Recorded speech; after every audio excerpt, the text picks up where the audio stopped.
Board of Trustees of the Harris County Department of Education now convenes in a board meeting on Wednesday, August 27th, 2022, in the boardroom here at 6300 Irvington Boulevard, Houston, Texas, at 1:07 p.m. I wish to extend a warm welcome to everyone present in this meeting of the Board of Trustees. As trustees, we are here to set goals, listen to report from the superintendent, approve budgets, contracts, personnel appointments, and make policy for the district.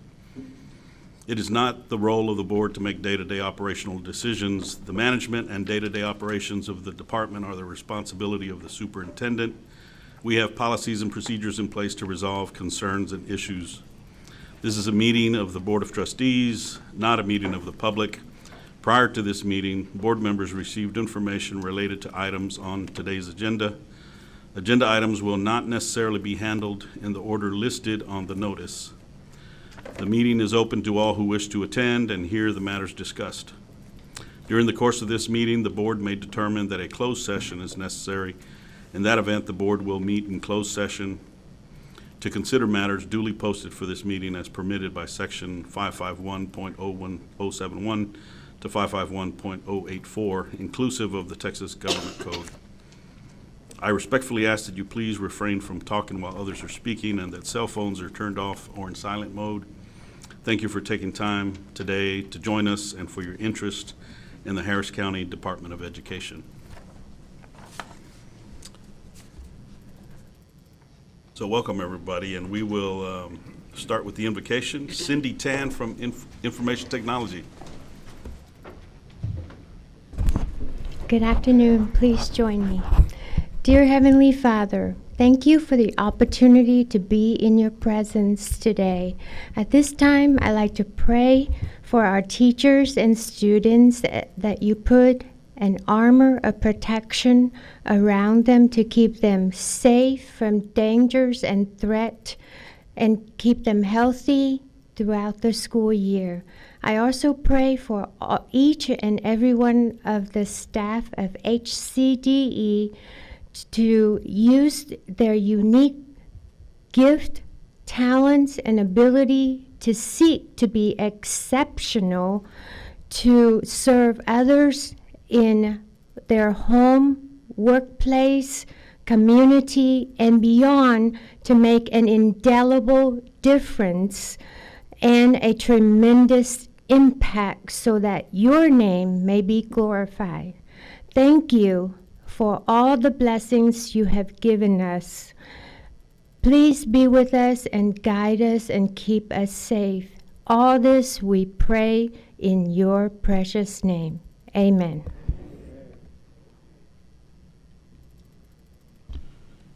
And now the Pledge of Allegiance to the U.S. and Texas flags by Chris Housel from Information Technology. I pledge allegiance to the flag of the United States of America and to the republic for which it stands, one nation, under God, indivisible, with liberty and justice for all. Honor the Texas flag. I pledge allegiance to thee, Texas, one state, under God, one and indivisible.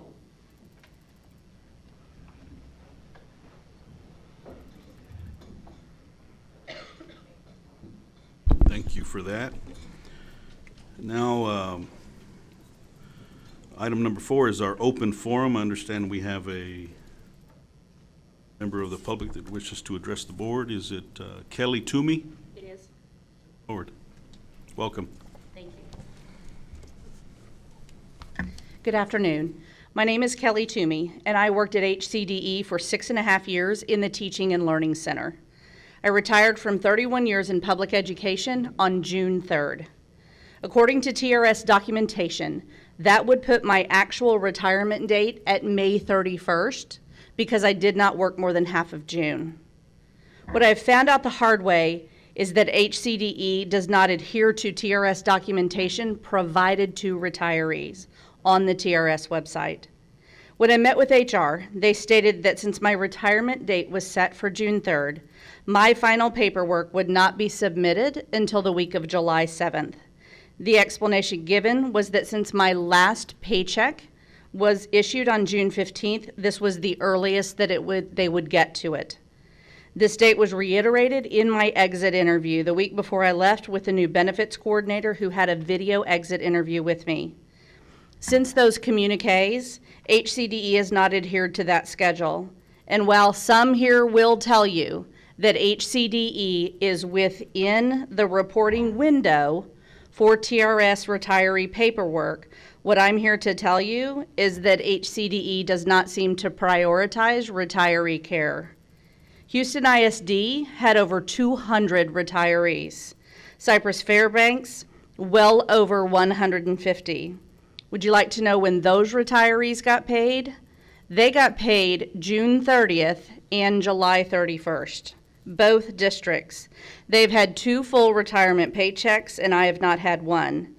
As of today at 11:57, before I left my house, my retirement is still pending with TRS. I called on July 21st to HCDE to ask why I was still pending. I was told that HCDE had just filed May's payroll with TRS. Well, shouldn't that be me? Since, according to TRS documents, my last day of work was May 31st. I was told by HCDE that they wouldn't get around to June's payroll until August, and to expect my first retirement check September or October. I was also told on July 21st that my TRS-7 had been sent to TRS. I've been on the phone with TRS weekly, and there is no record of a TRS-7 having been sent until last week. It took me calling HCDE twice, emailing 2 of the highest ranking members of this building to get any movement or answers. Last week, I emailed Mr. Colbert and Dr. Amesqua along with other HCDE staff. Mr. Colbert was gracious enough to take time to investigate this. I asked HCDE to please resend my TRS-7 to TRS. My TRS-7, the only copy at TRS, was received only after this intervention by Dr. Amesqua and Mr. Colbert. Now, I retired June 3rd, so I've not had a paycheck since June 15th. Since I am not retired, according to TRS, I am unable to join a group insurance for vision or dental benefits. No pay for July, no pay for August. And since my retirement is still pending, I do not expect a check at the end of August for September retirement, since TRS takes 31 days to process. I met my budget and exceeded it every year for HCDE. I made impact with schools, and I moved 2 schools last year when I worked at the Teaching and Learning Center from F campuses to B campuses, one campus earning all 7 distinctions. I did everything you asked and more. The least HCDE could do is prioritize retiree paperwork so that this does not happen to anyone else. I will end my 5 minutes here and ask a rhetorical question, albeit a question you should be asking in closed session when covering personnel issues. How many of you can skip 1 paycheck, 2 paychecks, 5 paychecks? Who pays your mortgage, your food bill, your electricity, your car payment? How many sitting around this table or in this room are prepared to be told you may not get paid until October when you last worked in June? I am currently facing the 5th missed paycheck, and I fully expect to miss 6. I simply ask as a remedy for this so that I may be paid the retirement that I earned. Thank you for your time. Thank you.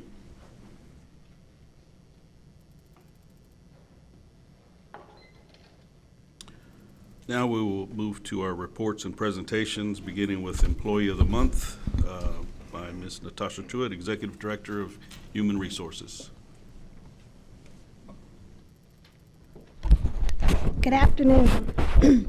Today I'm excited to kick off our Employee Recognition Program with our first Employee of the Month for the 2022-23 school year. I am proud to introduce to you Ms. Karina Gonzalez, the HCDE Employee of the Month for August. The Employee of the Month program recognizes HCDE employees who take initiative beyond their regular job duties, who demonstrate a high caliber of work, who are committed to completing their task on time, who work as a solid team member in their division or school, and who use creativity, collaboration, and innovation to enhance their overall job performance. The August Employee of the Month comes to us from High Point School, where she works as a nurse. Karina is an outstanding employee and individual who exemplifies the phrase, goes above and beyond in her everyday duties. According to Brenda Mullins, Director of Curriculum and Compliance Services for the Schools Division, Karina is a master multitasker, handling duties at multiple school campuses in a single day. While Karina is the nurse of record at High Point School, last school year she spent time at AB East handling duties with some of their medically fragile students, as that school was without a nurse. While also serving AB East, Karina ensured that students at her home campuses were well tended to in her absence, having trained other staff to assist with medical issues when needed, and checking on students and other issues when she was not physically at the school. Karina is a servant leader at heart, giving her time and energy to her colleagues and students daily. In addition to her daily medical task, she assists the front office staff to allow clerks a duty-free lunch, helps with the setup and coordination of educational and career events, and provides hygiene education to students. Karina also demonstrates integrity and commitment to her job, completing routine duties with efficiency, accuracy, and dedication to high-quality outcomes. This can be seen in the outstanding way she manages medication, clinic and immunization records, as well as routine vision, hearing, and spinal screenings. Karina also serves as an ambassador for the school, often being one of the first faces students see each day. She exemplifies a positive attitude and acts as a role model for students, demonstrating how to handle high-stress situations with grace and dignity. Karina is an astute communicator, relating complex medical and educational information to parents in an easy-to-understand manner that ensures effective two-way communication between the school and home regarding student medication, health conditions, and illnesses. Karina also does not allow minor barriers to stand as obstacles to helping others and completing her duties. She is an out-of-the-box thinker, willing to go the extra mile to find a solution that is in the best interest of students and school. She adeptly supports staff with updated training and health information, while ensuring staff can support student health needs when necessary.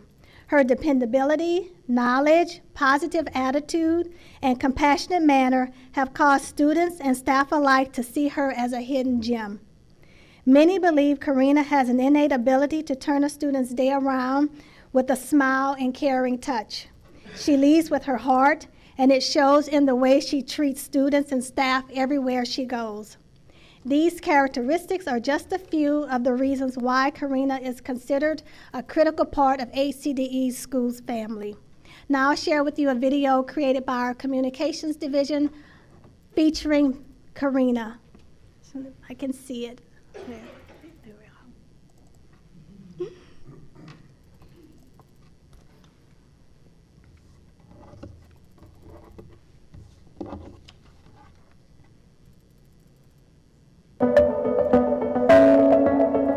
Our nurses are exceptional. She's an angel. My name is Karina Hcde, and I am the nurse at High Point East. I am from Guatemala, and I was an accountant in my country, but I always have in my heart to be a nurse. So when I came here to the United States, I started studying nursing.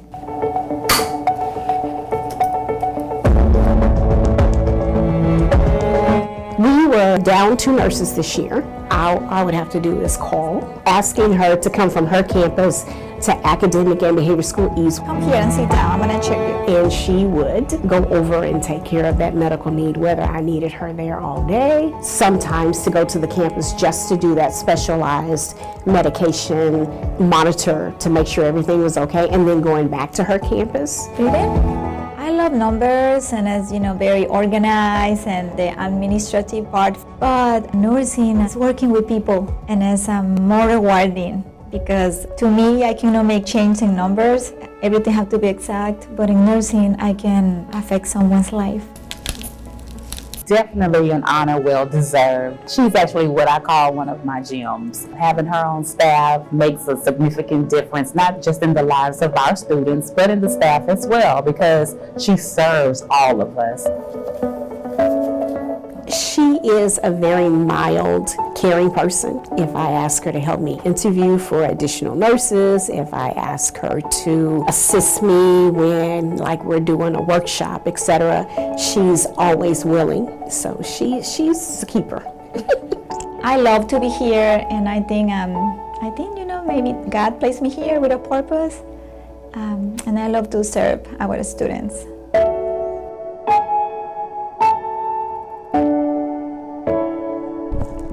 I am pleased to introduce to you the August Employee of the Month, Karina Gonzalez.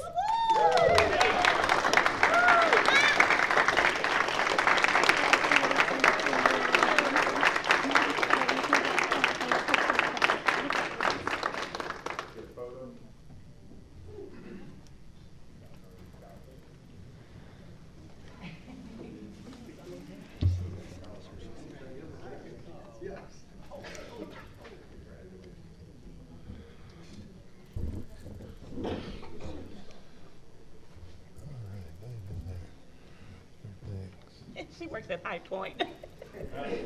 Awesome. Awesome. Here we go. Tilt the thing forward a little bit. Like this? Yeah, there you go. That's good. There you go. All right, this way. Nice smiles. Okay, one more time. 1, 2, 3. Thank you very much.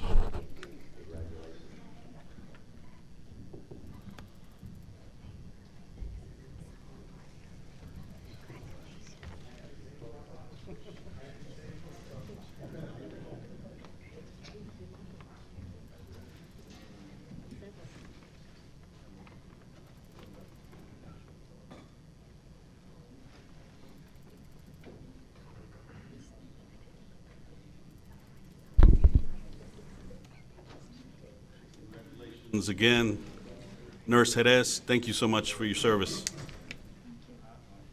Now we will have our superintendent's monthly report. Mr. Colbert. Thank you, Mr. President. 3 things that I'd like to bring the board's attention to. First, I'd like to do an additional congratulations and a shout out to Choice Partners.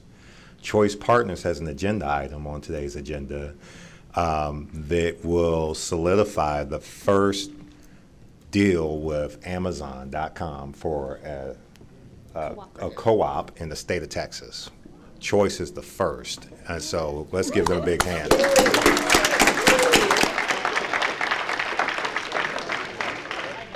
His team and our attorney, Ms. Langlois, have been working extensively on that, and so it's always good to be first. And so we're really proud of him. Next thing I'd like to do, and pass these out, we've got tools for teachers. This is the 2nd year of that going around. I've got my cheat card here. So registration for that will open September 1st at 7 a.m. It will close on September 5th at 5 p.m. Shopping will open up from September 12th through September 19th.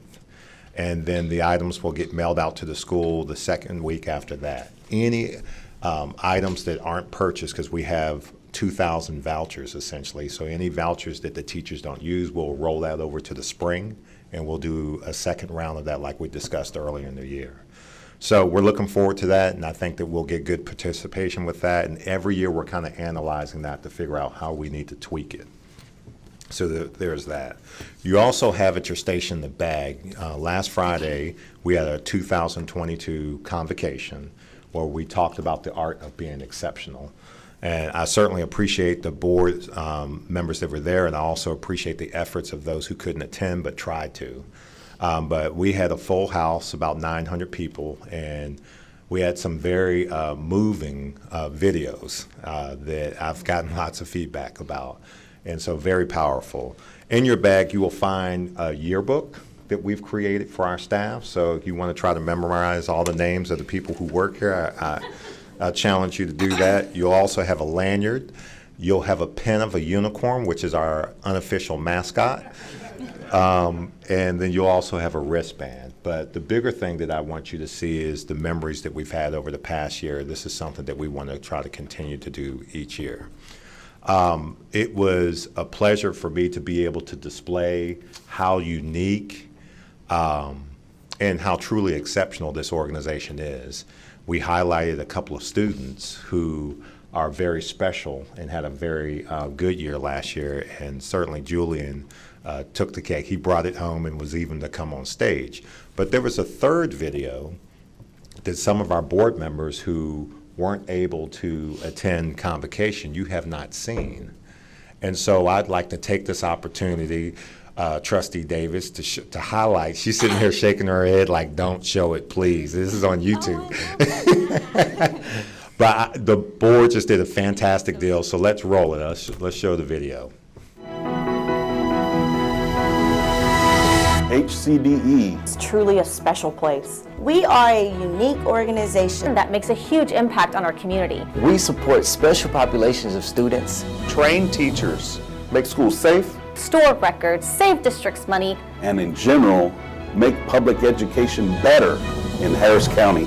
But programs don't create success, people do. We are who we are because of you. Are phenomenal employees. Because of you, we help students succeed through non-traditional paths. Because of you, adults can learn and grow. Because of you, schools are safer. Because of you, we are a Houston top workplace. Because of you, Hcde changes lives every day. So we want you to know you're special. You are valued. You are necessary. We appreciate you. We love you. We are family. We are Hcde. We are Hcde. We are Hcde. Let's get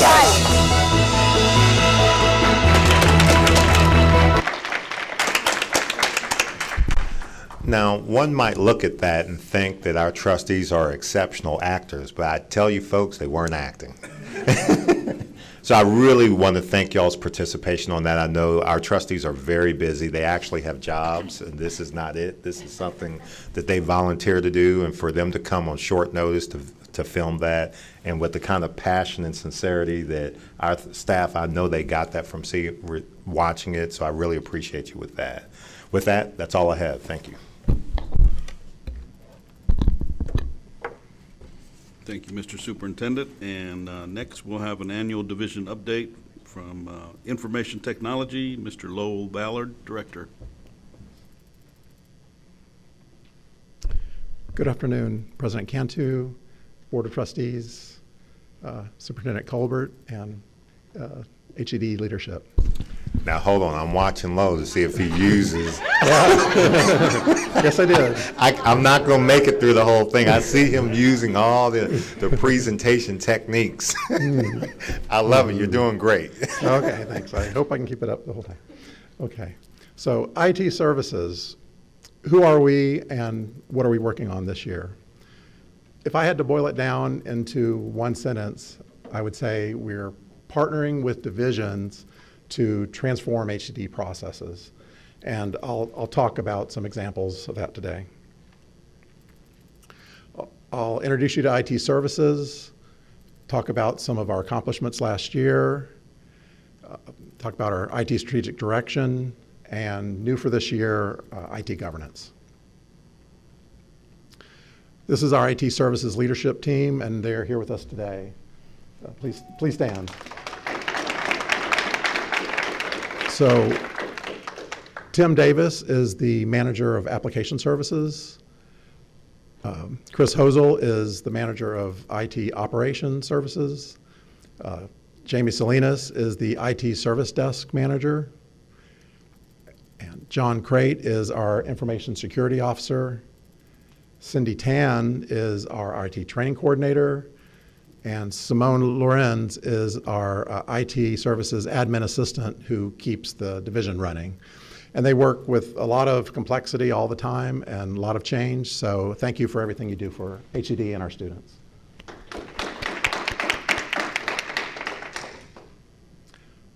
IT services is divided into 3 teams of 25 staff. And new for this year is a new process improvement coordinator position, which is a partnership between IT services and business services to help improve the processes throughout HCDE. This is a picture of the IT services division minus about 4 people. These are the people who are tasked with helping employees and teachers throughout HCDE improve the business processes and information management that they do every day.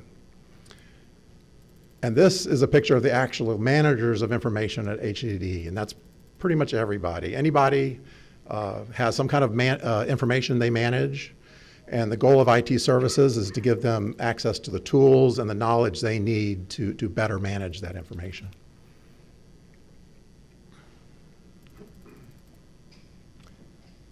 This slide is actually a slide from last year showing what we were planning to work on.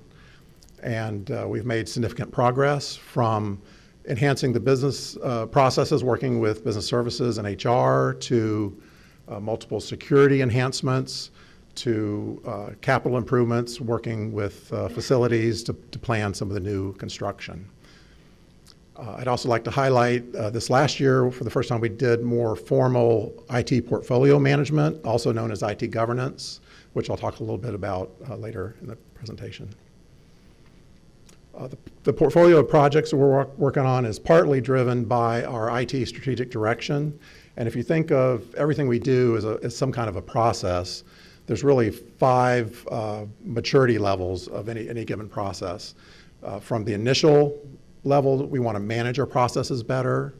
We want to better define them so that we can communicate them better. We want to track statistics and create dashboards to make sure our processes are working efficiently.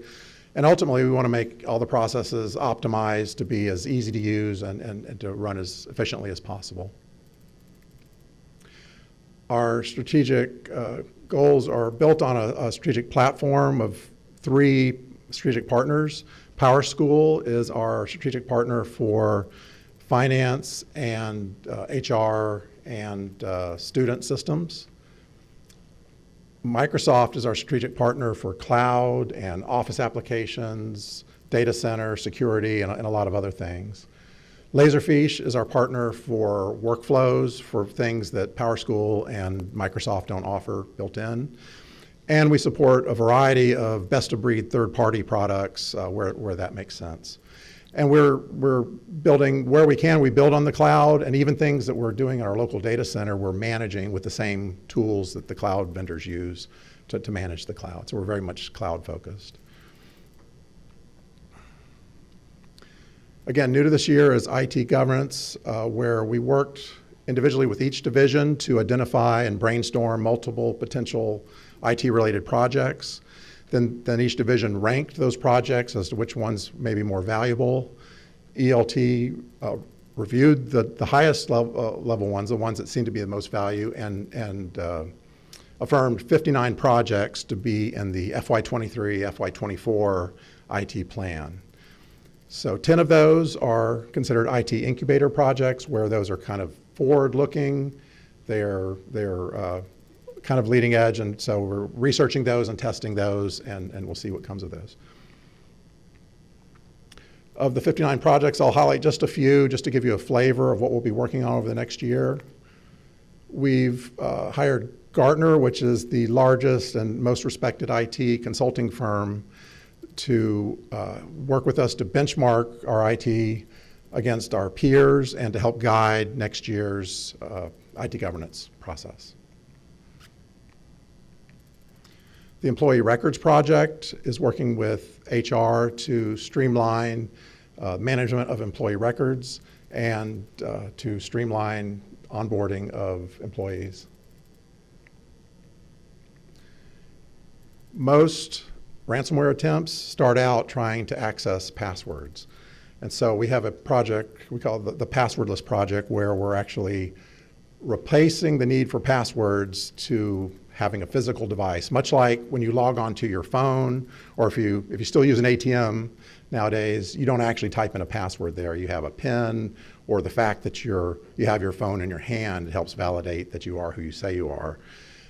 And by getting rid of passwords where we can, not every place supports it, but where we can, then that means somebody can't get in, there's no password for them to get and remotely hack in. So that'll significantly improve our security.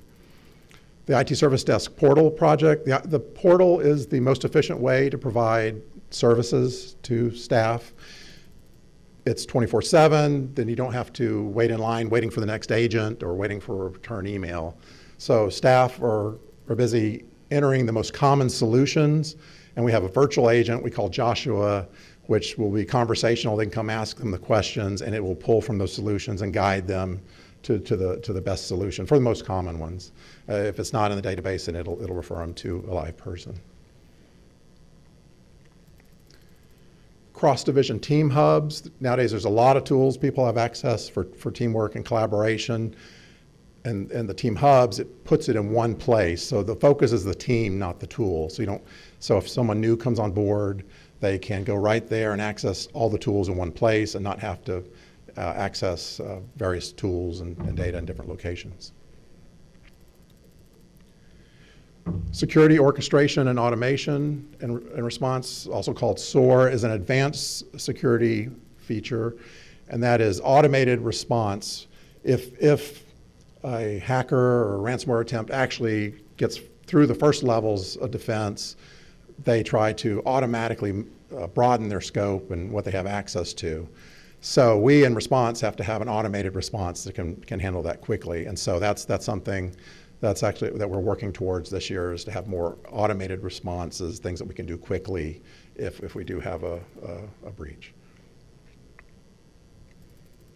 So that's an overview of our IT strategy and a sampling of our projects. What questions does that bring to mind?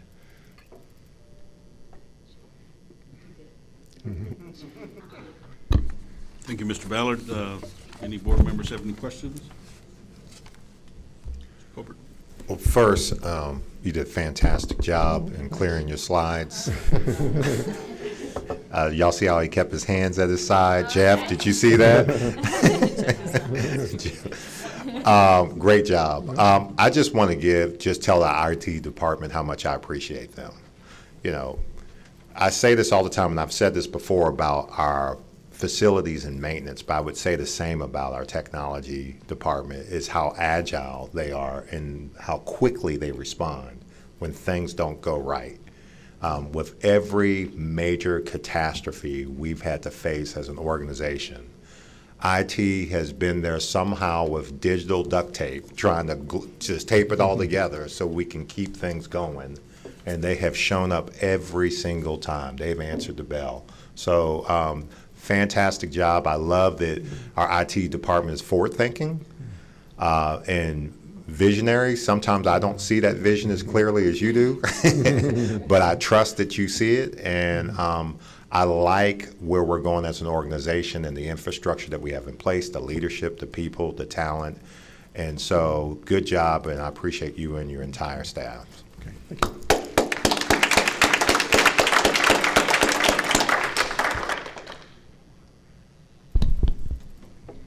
Thank you again, Mr. Ballard, for that great report.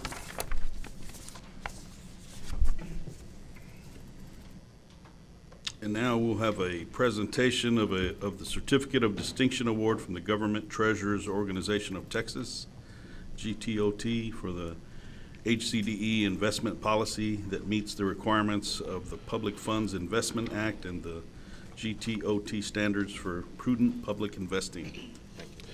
Attached, you have the certification of our investment policy from the Government Treasurers Organization of Texas.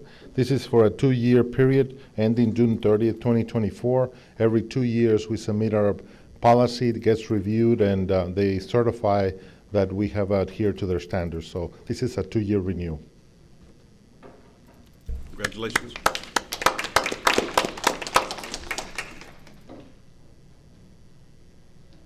We will have reports from board members, and I'll kick it off by recognizing our superintendent. We just got notice that he's the 2022 Key Communicator, recognized by the TSPRA, the Texas Schools Public Relations Association. And so we are proud to celebrate this recognition of our superintendent as the Key Communicator awardee. And there it is. Thank you.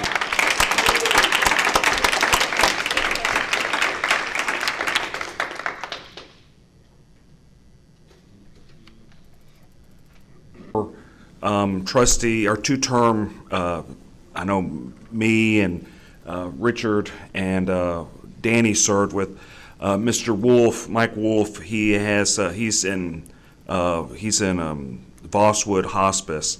He found out he had rectal cancer. It's sad. I'd hope that HCDE staff would pray for him to have a recovery, or send flowers. To that note, we've already begun to send him some flowers, so thank you. Thank you, Trustee Dick. Yes, former Trustee Wolf is in our prayers. Thank you for bringing that to our attention. Anybody else?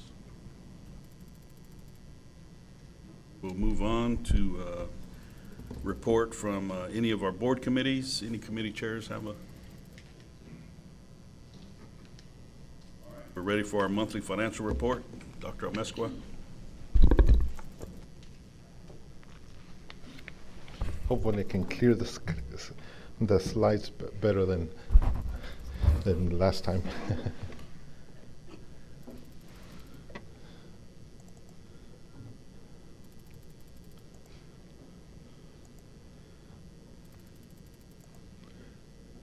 Okay. The financial highlights as of July 31st, all the information is posted on our website. The balance sheet as of July 31st, total assets are $30,590,354. Total liabilities of $2,225,607, and fund equity of $27,278,445. Year to date, we have excess deficiencies, revenues or expenditures. We have $2 million. It's actually excess, not a deficiency, of $2,280,818. We have 1 more month to go.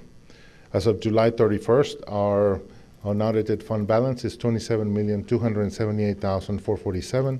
As I mentioned, the excess is $2,280,818.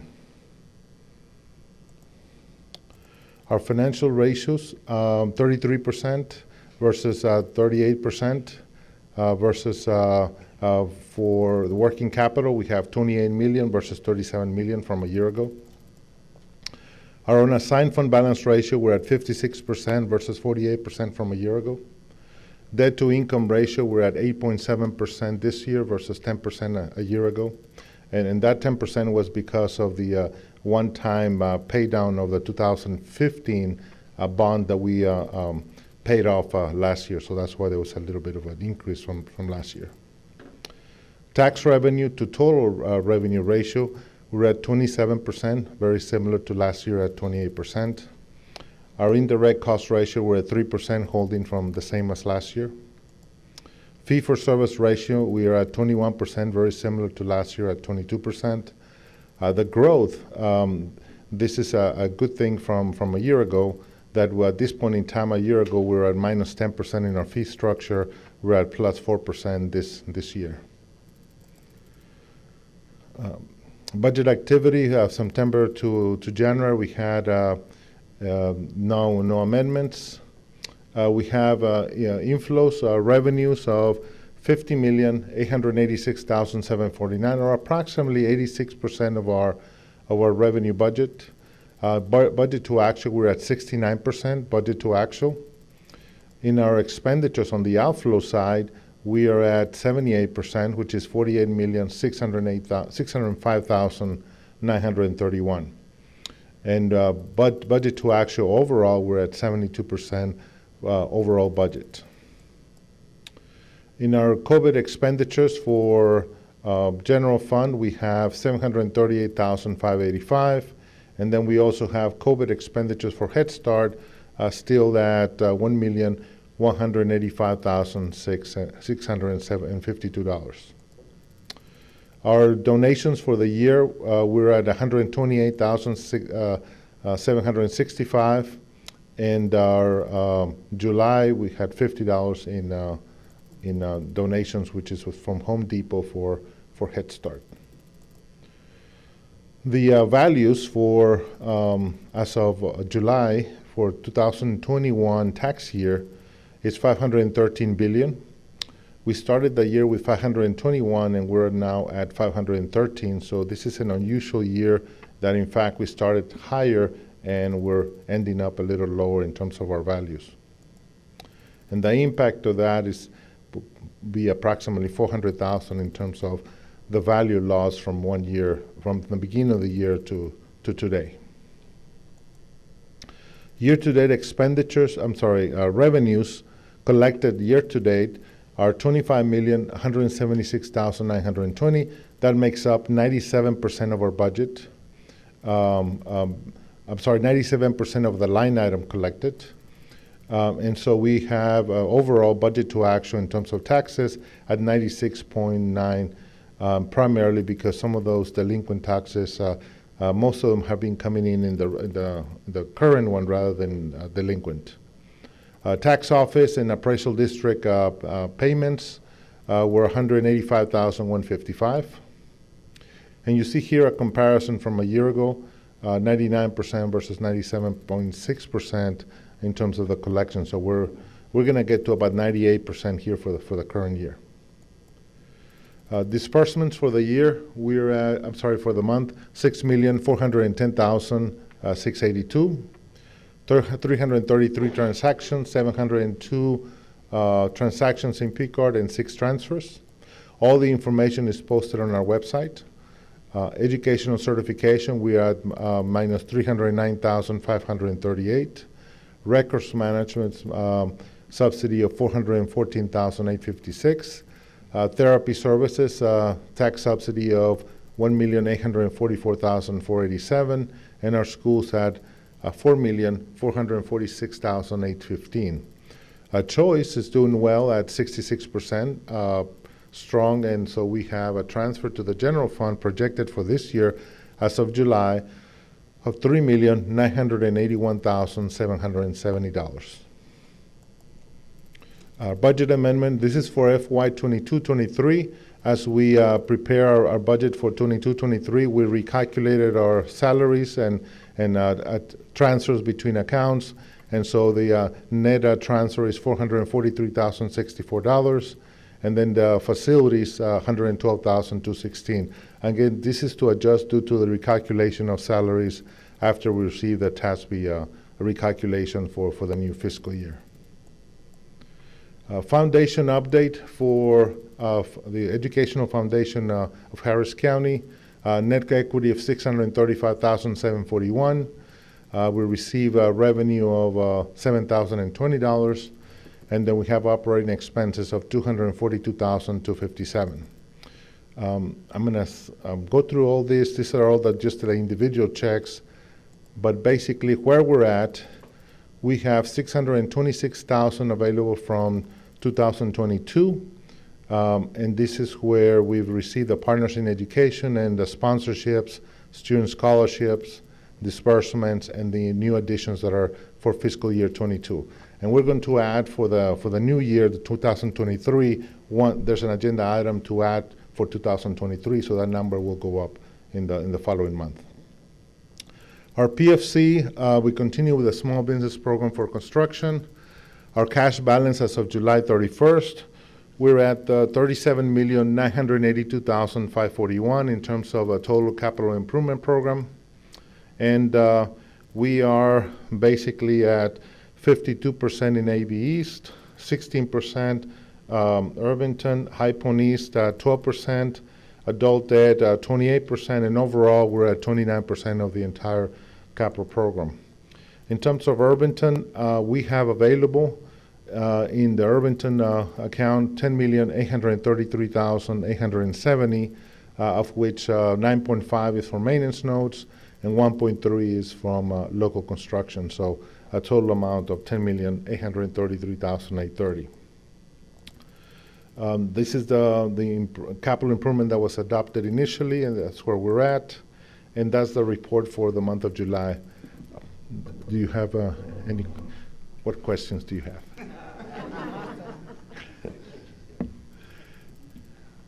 Any questions? No questions for you. Dr. Almeska, you did a good job. Thank you. The next item is the investment report. Things are going a little bit better, and you will see the outlook on that. As of July 31st, we'll update this certification until 2024, where this was in the last 2 years, and then so we'll update that. The portfolio as of July 31st, we have $74,030,301. Public Facilities Corporation of $19,703,480. In terms of where our monies are right now, Lone Star Investment Pool, Texas Class, Texas Star, 17% in Texas Class, 18% in Texas Star, Tex Pool 19%, and Lone Star Investment 41%, and Chase at 5%.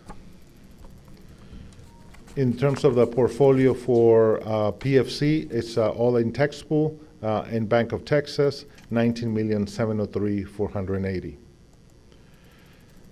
As of July 31st, when you compare that to a year ago, we're at minus 37% of our portfolio spent from a year ago, basically $7,796,665. Again, this is not that we lost the money, but basically that we used the money for the construction, so therefore our portfolio is smaller.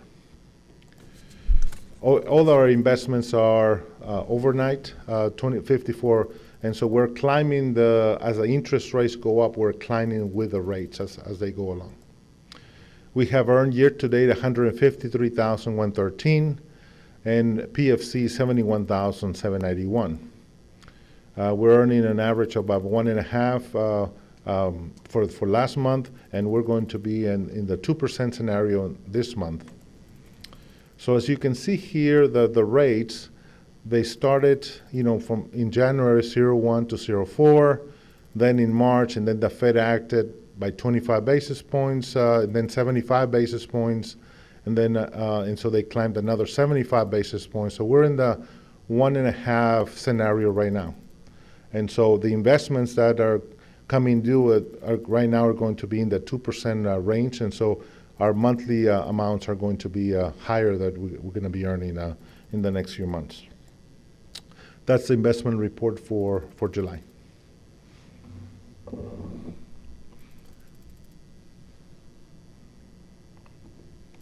What questions do you have? Questions? Thank you. Okay, thank you. Thank you. All right. We'll move on to action items on the agenda. Any trustees have any items to remove from consensus? I do have item E12 that's going to be considered separately. None else, I'll entertain a motion to approve the consensus. So moved. Trustee Dick made a motion. Your second? Second. Brown seconded. And any discussion on the consensus? If not, all those in favor, raise your right hand. Thank you. Consensus agenda passes.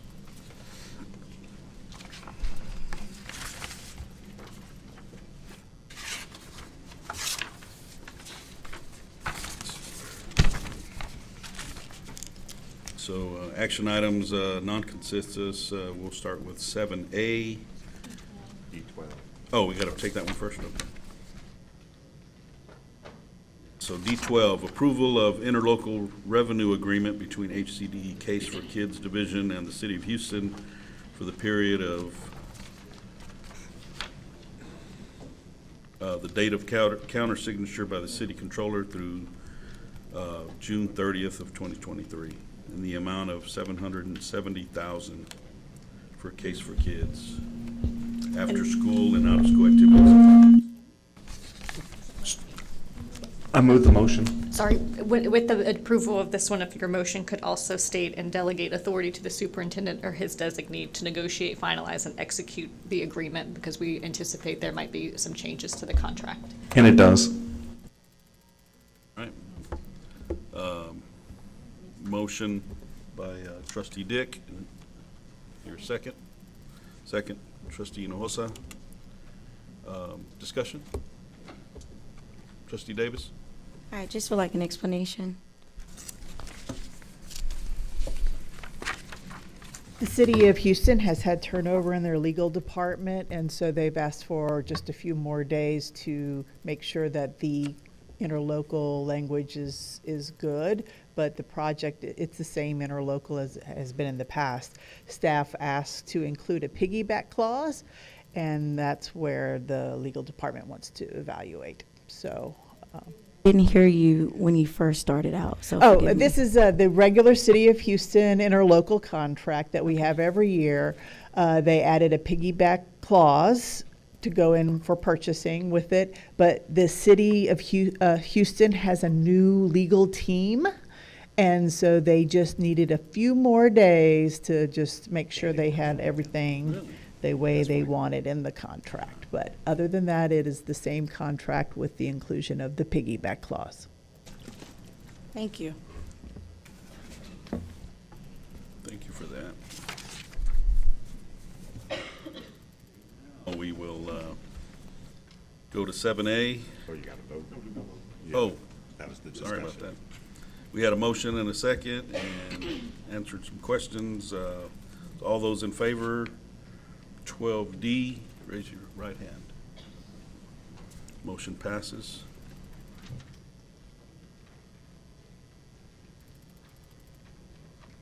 Seven A, pursuant to board policy FO legal, consider approval of the Hcde Schools Division Student Code of Conduct for the school year 2022-2023. Hicks. Second, Trustee Hinojosa. Any discussion? If not, all those in favor, raise your right hand. Motion passes. 7B, consider selection of Create Architects Incorporated based on demonstrated competence and qualifications for the completion of the Hcde Administration Building Interior Renovation Project pursuant to RFQ number 20-0431A for the fair and reasonable price not to exceed $820,000, and to delegate authority to the superintendent and his designee to negotiate, finalize, and execute the contract. Motion by Trustee Hinojosa. Second. Second by Trustee Dick. Any discussion? If not, all those in favor, raise your right hand. Passes.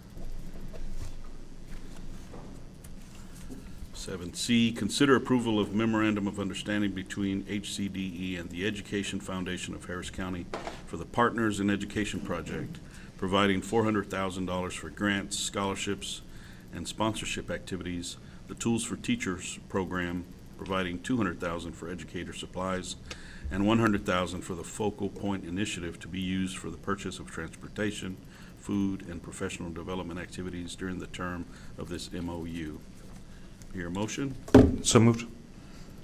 I heard Trustee Hinojosa. Second. Trustee Dick. Any discussion? I have a quick question. I'm not sure if with the tools for teachers, I remember that Trustee Duhon wanted to see if we had more resources to provide for more school supplies instead of, so I see there's a focus shift. Is there, maybe I'm missing something? No, as I mentioned earlier when I went over the cards, the thing that we pretty much came to consensus to earlier in the year is because so many people didn't follow through of actually using their voucher, that we would flow it over to the spring and open an opportunity for the spring for them to reapply. because I think some of our trustees, maybe it was Trustee Duhan, but others had said that, you know, many teachers needed supplies in the second half of the year. It wasn't just the beginning of the year. And so we didn't spend all the money last year. There really wouldn't be a reason to add money to it this year. I think keeping the money is wise and see how they respond to opening it up in the spring. And then if we use it all, maybe we look at adding more money to it next year. All right. Any other discussion? Not. We got a motion and a second and answer the question. And so, you have a question? Oh, all those in favor, raise your right hand. Motion passes. Thank you. 7D, consider approval to purchase a new truck, 2023 MV607 SBA international truck from Santex Truck Center. Total amount of $98,644 for the Records Management Division. Motion by Trustee Hinojosa. Dick, any discussion? If not, all those in favor, raise your right hand. Motion passes. 7E, consider ratification of the continuation renewal of the contract between Adult Ed and HGAC in the amount of $4,650,000 for the provision of the adult education and literacy services in Harris and Liberty counties for the period of July 1st, 2022 through June 30th of 2023. Your motion? So moved. Motion by Trustee Hinojosa. Second by Trustee Dick. Any discussion? Not. All those in favor, raise your right hand. Motion passes. 7F, consider approval of resolution regarding child care relief funding incentives for the Head Start staff. This item is fully funded by the Head Start Child Care Relief Funds. Hear a motion? So moved. Trustee Hinojosa. Second by Trustee Dick. Any discussion? Yeah, can you just explain what this is? Do we have a, address it? This is our annual grant that we receive from the Workforce Commission for our Adult Ed program. And so, no. Head Start. I'm sorry. It's the Head Start incentive. Oh, okay, I'm sorry. That's Natasha. Natasha.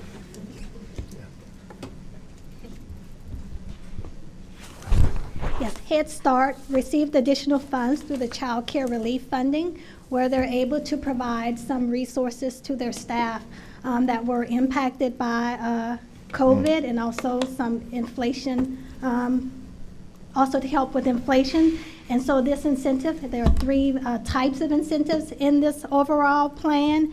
There are 2 additional wellness days that will be provided to staff, leave days that employees are able to use. Also, there's professional development and tuition reimbursement that employees may receive up to $750 each semester. And then there's a child workforce stipend. Full-time staff and part-time staff are eligible. Full-time staff, they'll receive 2 payments, one in October and one in February of $750. And then part-time staff will receive $250. And so again, these incentives are part of the child care relief funding that the grant provides for Head Start staff. Awesome. Thank you. Federal funds. For that. Okay. Any other questions? We have a motion and a second, so all those in favor? Raise your right hand. Thank you. Motion passes. 7G, consider acceptance of the Notice of Award NOA from the Department of Health and Human Services, Administration for Children and Families, Office of Head Start, for the Head Start Division in the amount of $336,365 for the period of January 1st, 2022 through December 31st, 2022. This action awards funds for the cost of living adjustment and quality improvement increases for program operations. Do I hear a motion? Trustee Brown. Second. Second by Trustee Hinojosa. Any discussion? If not, all those in favor, raise your right hand. Thank you. Motion passes. 7H, consider approval of estimated reserved fund balances for non-spendable, restricted, committed, assigned, and unassigned under the Governmental Accounting Standards Board, GASB 54. This is an annual requirement to project HCDE's end-of-the-year fund balance to meet GASB accounting standards. Do I hear a motion? So moved. Motion by trustee Hinojosa, second by trustee Davis. Any discussion? Not all those in favor, raise your right hand. Thank you. Motion passes. Item I, consider approval of certification of the anticipated tax collection rate, the anticipated debt collection rate for excess debt collections, and the calculation of the no new revenue rate and voter approved rates by the Harris County Tax Assessor Collector, 2022 certified property values, and the submission of the no new revenue rate and voter approval rate, tax rate, using the certified estimate of taxable value and a plan to adopt tax rate of 0.0048 for the tax year 2022 in accordance with the truth in taxation laws codified in Chapter 26 and amended in the 87th legislature. Do I hear a motion? So moved. Motion by trustee I Dick. think Dr. Amesco real quick wants to just, You can get a second though and then discuss. Good second? Yes, yeah. okay. Got a motion by trustee Dick, second by trustee Davis, and now we've got an explanation. We received the preliminary values on July the 25th, which a lot of school districts adopt their tax rate based on that because they're a school district. We receive them, we calculate our numbers, but we do not adopt them until we get the final certified values on August the 25th. And so part of items number 1 through 4, we can proceed with that. Item number 5 can wait until September under this agenda item. But it is a preliminary projection of what that rate is going to be in September. So the values came in at 584 billion. We projected 556 billion in the budget. What you see in here, we had projected it at 44990. If we were to adopt them based on the July 25th values, which we want to wait until the August values, because that number could be higher, could be lower based on protest. So we're at 584, and based on that calculation, you could not adopt a rate higher than 0.004802. That would be the maximum that you will be able to do. The no new revenue rate would have to come down to 0.004437. The voter approved rate, which means that for us, we cannot go higher from this number more than 8%, and so that would put us at 0.004802. So based on that, once the final values come into play, we will project them. It is going to be around 44.01 in that neighborhood that is going to be the final rate in September. Okay, but I wanted to give you what we would be like if we were to adopt them based on these values, but we normally adopt them until September when we receive the August 25th numbers in a couple of weeks. And so the next calculation is a preliminary calculation of those rates, the 4437. It's a required worksheet that the Truth in Taxation law requires, and also the voter approved, which is 4802. So items 1 through 4 in the agenda item can be adopted because all that is basically approves the tax assessor collector to calculate the rates, make sure that they coincide with this, because that's what this is a preparation of the rates based on the information as of now. The rates that are included on there, and the proposal can wait until the September board meeting, which is next month. And so in 2 weeks, we will know what the final number will be for this 584 that we see here. Okay. Do we need to amend our motion? Yes. Or Yes, to exclude item number 4 of that agenda item, all the other ones are okay to move forward with that. And then in 2 weeks, we will know the final number. We will recalculate and bring you the proposal for September. And then at that time, more than likely in the past you have adopted the rate there. If for some reason that you didn't want to do that, you have until late October to do that, but there may be some public hearings that are required under the law. Okay. Trustees Dick and Davis, do you all accept that amendment? All right. So all those in favor of that amended item, raise your right hand. Motion passes. Thank you. We going to executive session? Yep. Okay. All right. It is now 2:12 p.m. and the board will be going into executive session under the Texas Government Code pursuant to any and all purposes permitted by sections 551.001 to 551.084, including but not limited to 551.071, 551.074. 2:12 p.m. Thank you. The ballot. So they're all waiting for it. We're back in session, and